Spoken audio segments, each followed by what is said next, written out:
धन बहु रहे न दक्ष किस कुमार, दिए मुख्य गण संग तवा विदा किए त्रिपुरार। सियावर रामचंद्र शंकर जी उमा, जय जय सीताराम जी हरि। मंगल भवाने अमंगल हारी,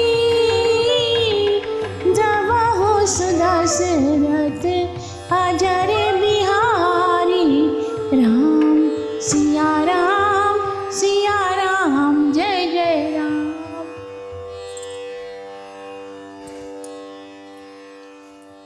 शिव जी ने कहा, यह तो बहुत ठीक है, परंतु उन्होंने तुमको बुलाने के लिए नेवता नहीं भेजा।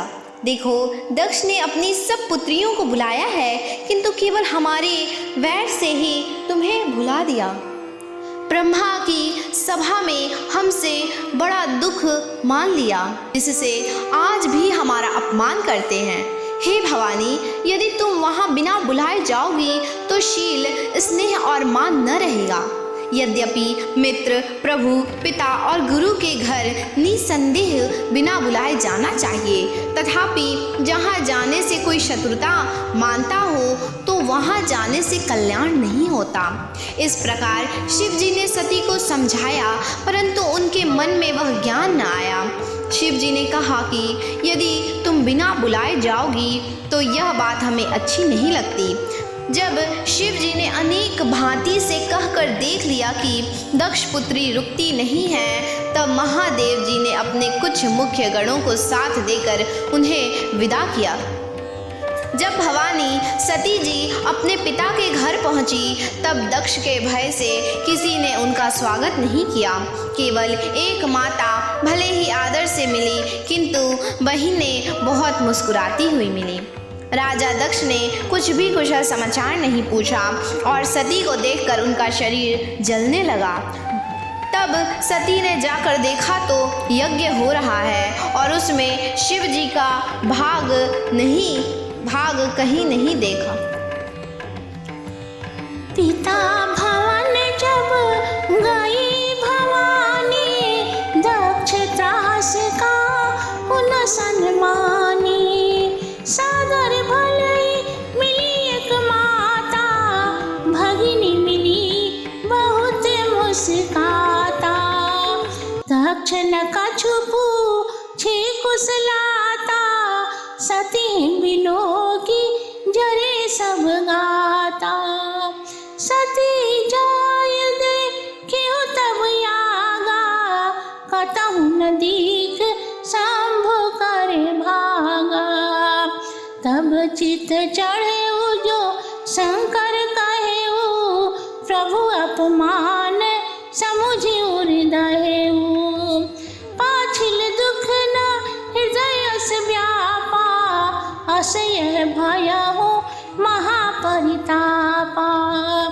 यद्यपि जगदा ऋण दुख नाना, सब ते कठिन जाति अपमाना। समुझी सती उपजायति क्रोधा, बहुविधि जननी किनः परबोध। शिव अपमान न जाई सही, हृदय न होत प्रबोध। सकल सभाहि हटि हटकी, तबा बोली बचन सक्रोध। सियावर रामचंद्र शंकर जी उमा, जय जय सीताराम जी हरि। मंगल भवाने अमंगल हारी, द्रवहु सुदशरथ अजर बिहारी।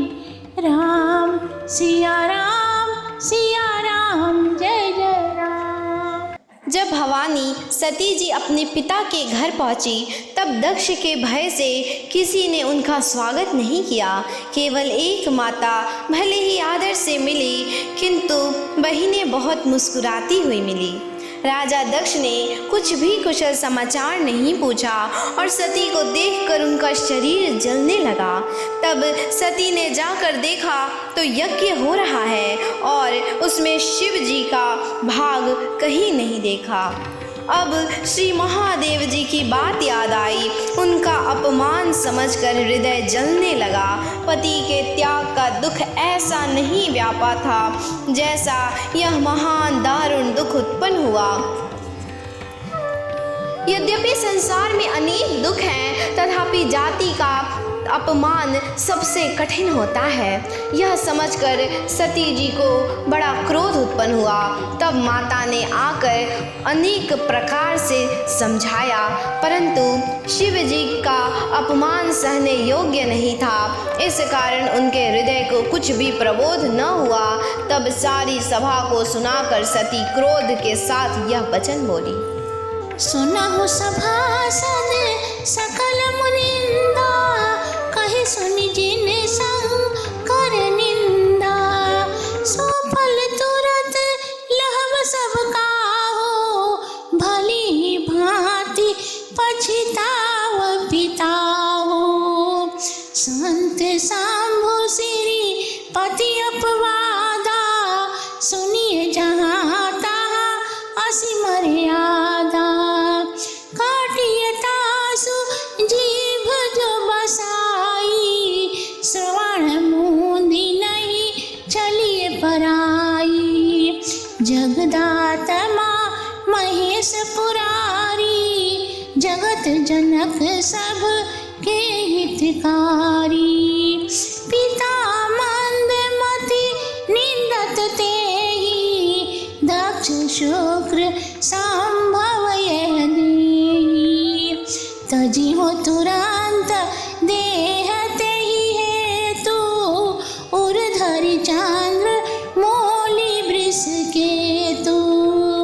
अस कहि योग अग्नि तनु जारा, भयहु सकल मख हाहाकारा। सती मरण सुन शंभुगन, करन लगे मख खीस। यज्ञ विध्वंस बिलो की भृगु, रक्षा की नाम मुनीस। सियावर रामचंद्र शंकर जी उमा, जय जय सीताराम जी हरि। मंगल भवन अमंगल हारी, द्रवहु सुदशरथ अजर बिहारी। राम सिया राम जय जय राम। हे सभासदों, सुनो। जिन लोगों ने श्री शिव जी की निंदा सुनी और कही है, वे लोग उसका फल तुरंत पावेंगे। और हे पिताजी, तुम भी भली भांति पछताओगे, क्योंकि जहाँ संत शिव जी और विष्णु भगवान की निंदा सुनाई पड़े, वहाँ ऐसी मर्यादा है कि अपनी सामर्थ्य हो तो उसकी जीभ काट ले, और बस न चले तो कान बंद करके वहाँ से चल दे। श्री महादेव जी जगत की आत्मा और संसार को उत्पन्न करने वाले सर्वसाधारण के हितकारी हैं। यह मेरा मंदमती पिता उनकी निंदा करता है कि जिसके अंश से मेरा शरीर पैदा हुआ है।